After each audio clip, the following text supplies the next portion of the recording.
আল্লাহর ওলিরা, আওলাদে রাসূলগণ, আহলে বায়াতগণের পদাচরণ এই জমিন হোক আমরা চাই কিনা? কথা বলেন, চাই কিনা? এই জমিন টিকে আছে আল্লাহর ওলিদের কারণে। কথা বলেন না?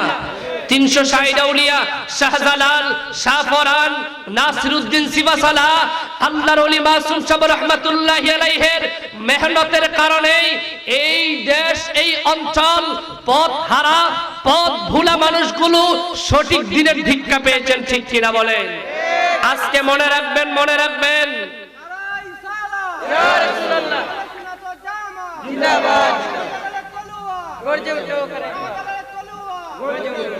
মনে রাখবেন, আল্লাহর ওলিদের অনুসারী হিসেবে আমরা ছিলাম, আমরা আছি, আমরা থাকবো ইনশাআল্লাহ। কথা বলেন ইনশাআল্লাহ। আমরা দেখেছি স্বাধীনতার 54 বছরে, আপনাদের সিদ্ধান্ত নিতে হবে, স্বাধীনতার 54 বছরে আমরা দেখেছি ইসলাম, মুসলমান, আহলুস সুন্নাহ ওয়াল জামার অনুসারী আল্লাহওয়ালা, আল্লাহর ওলিদের পক্ষে শক্ত কোনো পদক্ষেপ কোন রাষ্ট্রের কোন সরকার আজ পর্যন্ত নেয় নাই। কথা বলেন ঠিক কিনা?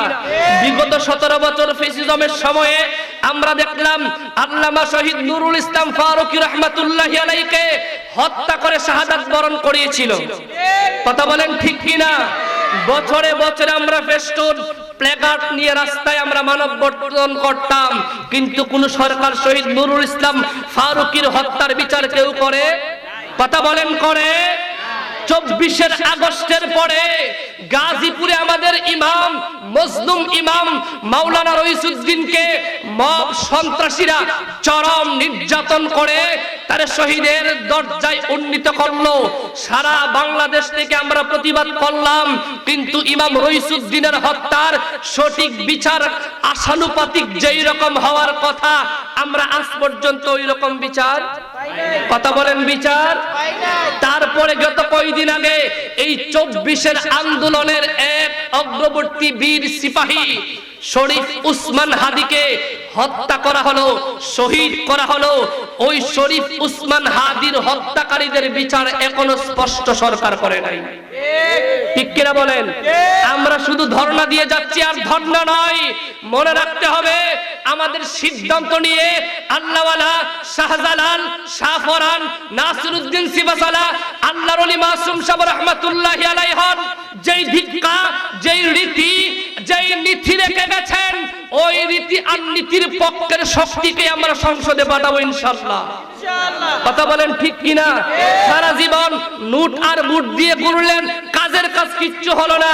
আমরা বুঝে গেলাম সুন্নিদের পক্ষে এই দেশে কেউ 100% কাজ করে নাই, শুধু আমাদের কাঁধে বর দিয়ে তারা ক্ষমতায় গেছে। এখন সময় এসেছে সিদ্ধান্ত নেবার। আমরাই আল্লাহর ওলিদের মাজার, ইমানদার আহলুস সুন্নাহ ওয়াল জামার বীর সেনানীদের পক্ষে কথা বলতে আমাদেরকে ময়দানে নামতে হবে। ঠিক কিনা বলেন? আমরা আজকে এই হযরতে শাহজালাল রাহমাতুল্লাহি আলাইহির স্মরণে আজিমুশান মুবারক মাহফিলে আওলাদে ওলি ফান্দৌকের আলা হযরতকে সামনে রেখে আমরা বলতে চাই, আগামীর সংসদ নির্বাচনে সুন্নিদেরকে মনোনীত করতে আমাদের ময়দানে কাজ করা দরকার। ঠিক কিনা বলেন?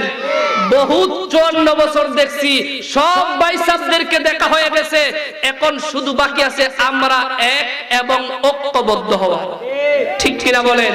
আমরা এক এবং ঐক্যবদ্ধ না হওয়ার কারণেই বাতিলরা আমাদের মাথায় কাঁঠাল রেখে কুশ খায়, কলা খেয়ে চুল আমাদের হাতে মুলা ঝুলাইয়া দেয়। আমরা এই মুলা নিয়ে সন্তুষ্ট থাকতে আর রাজি নয়। আল্লাহ পাক এই ভূখণ্ডে, এই জমিনে আল্লাহর ওলিদের ইজ্জত আজমত রক্ষায় আমাদেরকে বীর সিপাহ সালার হিসেবে আওলাদে ওলিদেরকে অগ্রবর্তী ভূমিকা পালন করে আমরা তাদের অনুসারী হিসেবে কাজ করব ইনশাআল্লাহ। কথা বলেন ইনশাআল্লাহ। আল্লাহ পাক আমাদের এই মজলিসকে কবুল আর মঞ্জুর করুন, এই সংগঠনকে কবুল আর মঞ্জুর করুন। এই দোয়া চেয়ে আপনাদের কাছ থেকে বিদায় নিচ্ছি। আসসালামু আলাইকুম ওয়া রাহমাতুল্লাহি ওয়া বারাকাতুহু।